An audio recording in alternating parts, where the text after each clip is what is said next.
Hey guys, it's me, Tim here. I'm back with another custom LEGO Star Wars set review. And this is the Raider class Corvette from multiple different things. Most recently Star Wars Squadrons, but also Battlefront 2. This was initially meant to be based off of Squadrons, but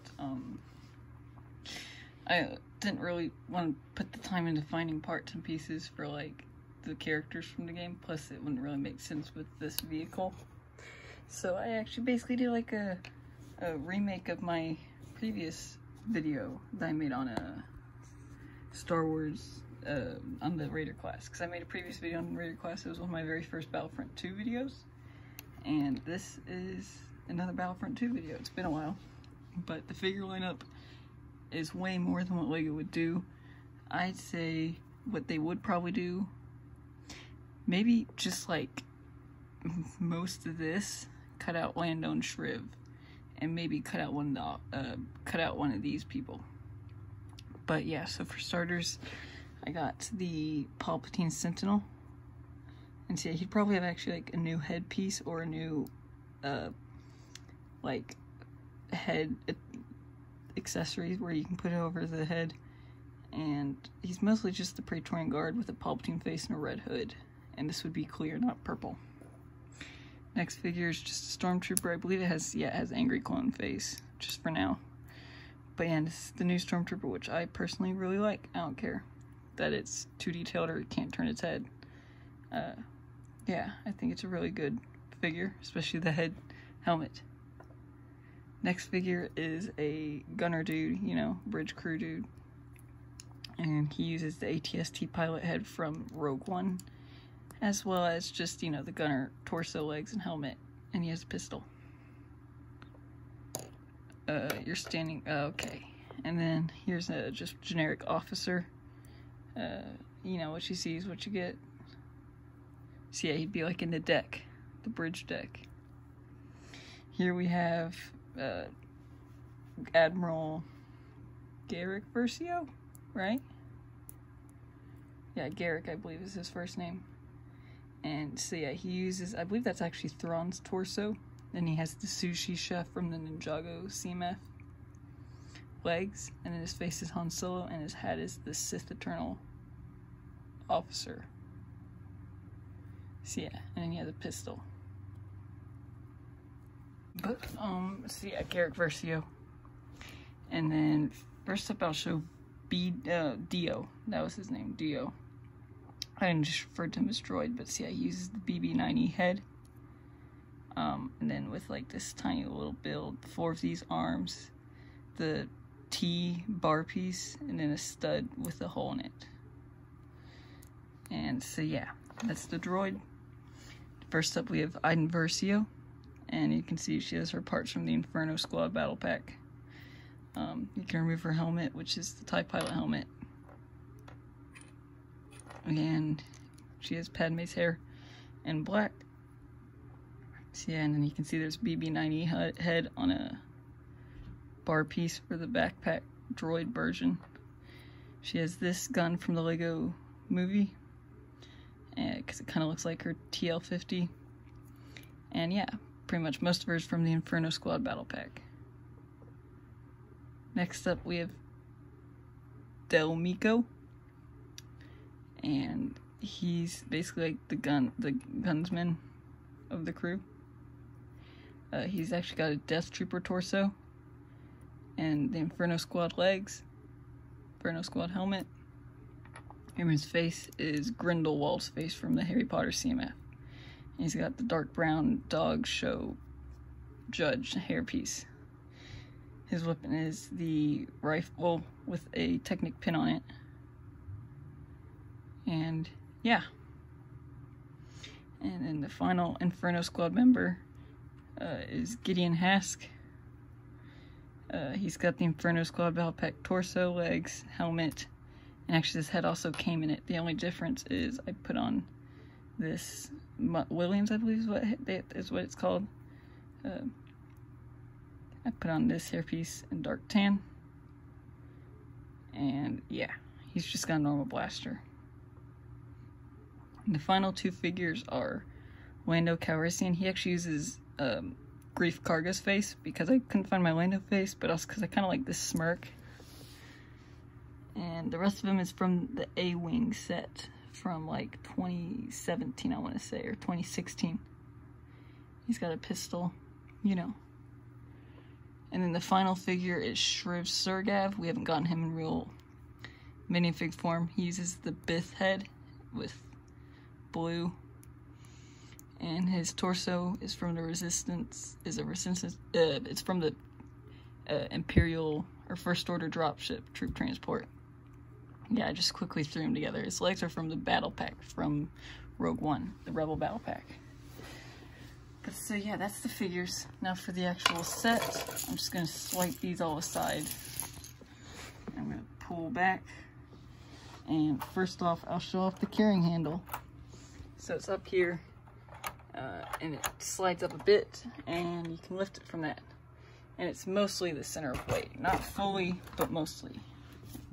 And it broke. Yeah, the landing gear on this thing are kind of broken. But that's because I couldn't be able to make them better without having to change up the entire design, you know, take it all apart. But yeah, you can see this thing here, it's much bigger than my other one, I believe. Maybe not actually, but I mean, I know it's much better than my other one. So first up, I'll just show these little greebly designs. There's 5 escape pods on either side. And then there's just some funky little greebling. And I had to have it smooth on the very top stud layer for the top to be able to open. You can see on either side there are 2 different swiveling cannons. They probably have like green studs in them. But yeah, they can swivel around. There's one there and one there. Same on the other side. But yeah, you can just see little greebles. And then in the front, you know, it's all flat. Up here it goes up. And then yeah. And the landing gear, there's just Technic beams. Once again, I wish I could have done them better. You can see there's these, the little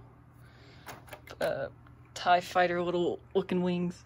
They're also on the bottom. There's actually another set on the bottom for the very rear. And actually you can see that there's the inverted engine build. And then there's the front landing gear. And then there's also a boarding ramp, which I'll show in a sec. So in the rear, we got the engines. I actually remember the engines this time. And you can see there's the big one in the middle and then 2 side small ones. And yeah, you can just see that there. You can see just a bit of the build there. I used one of those little like rubber Technic bar, you know, with 2 Technic axle pieces in it, and it's rubber and it's all bendy just so it can be at an angle. You can see on the side there's 2 more turrets which can go up and down. There's one on either side. And yeah, it's just in that little indent section. You can see some yellow. I should have changed that color there. But some I do like, so I used a lot of dark bluish gray. Or no, not dark blue, sand blue. Cockpit piece. I believe I used this exact same part on my original. And it's the roller coaster track piece. And yeah, then there's the top details. And yeah, for the landing gear, or whatever, or the boarding ramp, in the front, and let me find it. I think I went up past it, yeah. There we go. You can't really see it very well. But yeah, you'll see it very much better from the inside. Oh, I should not have to do that. But see, yeah, to open it up, you just, let me put down the tripod. To open up the entire thing, like I said, you first actually, you can lift it up. Usually I like to do it from the turrets because those are easy. Oh, okay, first you have to lift up these, that's tie panels. And they are pretty loose. I should have like fixed that connection there. You can see how I have it connected. But yeah, they're kind of loose. And then you lift up this hatch, you lift this up, and this is a very bad design because it does bend the plates, but yeah. And here you can see what I mean by having to make this smooth, because it actually goes flush with the paneling. See, that's like the outer paneling there, and there's a single stud layer there. Here you can see the inside now. You can see this is just on these hinges, which are the same hinges that I put for these. This is a much better design than my other one that I had. Yeah, you can see the landing, or the boarding ramp there. and it attaches by 2 studs only. And yeah, then there's a ladder up onto this little section here because this is like Technic beam. And then there's like a brick built ladder there into this little chamber. I don't know what this would be. I didn't do much furnishing. And then in here, you can see there's some of those Imperial lightings from Krennic Shuttle. There's 2 rifles. And then there's a lot of studs placed about, or not studs, bar openings, or yeah, like clips so you can hang stuff. And then there's this here, and it's got a bunch of thermal detonators. Only 6 actual thermal detonators, the rest are studs. But yeah, you can put that back on and lift it up. And then here, once again, you can see the handle. It's embedded into this thing. This thing holds it all together. And also actually you can see there's a hole there. That's because it's like a special part with like a 6x6 circular hole in it. And that's actually how I hold the front of the engine part there. And yeah, this is super sturdy from here. I can lift it easily from this spot. And no problems really. And something you'll notice is there's a lot of colors. I love to use my colors inside, and most of them are actually not very visible from the inside of the ship if it were real. I can't really help the pens, but like, you know, I was able to hide all the funky colors. And yeah, you can spot tons of them. There's pink, green, purple. There's a lot of colors. There's a lot of pink too, actually. But yeah. You can see how I did these side plates, you know, that's just sitting on by there. And these are there and there. But so yeah, I think that's it for this section. Lots of space for figures. For the cockpit, you just lift it up. Simple as that. And on the inside, I actually did some pretty good details. There's that from Krennic Shuttle for the control panel. Ooh, sorry, I almost fell. You can see that there. And then there's just a white chair, so you can sit like Garrick Versio there. And then you can see there's the bridge deck, where you can just like stand figures inside. You know, have them working inside, and it's like, sure, it's not too deep, but I mean, I made it as deep as I could. And you can see actually I put a hint of ladders going up for like, 'cause, you know, you don't really know how they get in and out. So I guess you can say maybe they use ladders. And then there's some classic control panels there on either side. But yeah, that's about it for this. It took me a really long time to build. And I'm happy to be done finally, because I've been working on this for way too long. Like 2 months now. But it's done. Hooray, hip hip hooray. And it actually looks really good, though I'm afraid I might not be able to keep it together for too long. I'll try and keep it together as long as I can. But yeah, thanks for watching. I'll see y'all next time. Oh, don't forget, join the Discord, please. Join the Discord.